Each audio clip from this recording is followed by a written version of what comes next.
thank you for your question. I thought it would be easier to just do a video on this too, because I think it'd be easier to understand if I just describe it and explain it in a voiceover instead of just putting 6" in the comments, you know.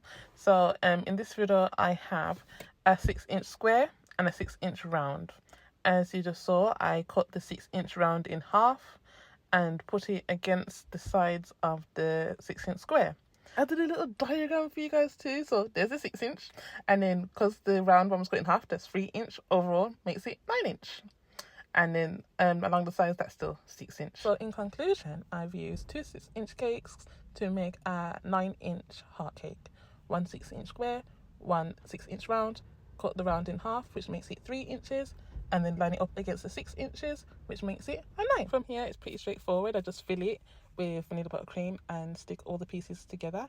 I put buttercream along the side of each one as well to stick them together, and it stays in place. Personally, I think this option is easier to do and pick up for anybody. Less waste too, because you're literally just making 2 cakes, cutting one in half, and you've already got your heart shape, so you don't really have to do as much carving. Also, if you don't already have most of the square and round cake sizes before this trend, you can literally just make it yourself instead of buying every size heart shape cake tin, which I think is great, because there's always a new trend. There's always a new, even though I'm not gonna lie, I actually do have not new, I did buy some heart shaped cake tins, 6, 8 and 10 after I made this. This was one of my first ones I made 3 years ago, but I'm not gonna lie, it does work out better, but if you don't have it, if you've got square and round cake tins at home, this one's for you guys.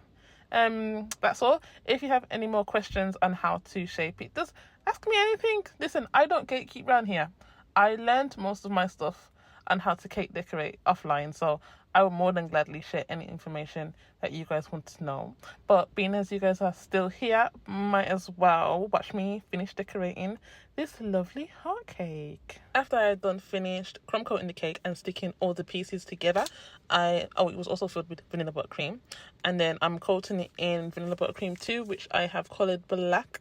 I then cut out a banner out of fondant and hand painted the message onto it. I added this cool pattern to the board because my client requested the heart cake to be in a Jordan, 23 Jordan year theme. I then piped some shells to the top and bottom of this lovely heart cake to make it look all neat and complete, and added the banner. I made these card toppers to put on top of the heart cake to stick to the Jordan year 23 theme, and I designed them to look like jersey numbers to complete the final cake. Thanks for watching, bye!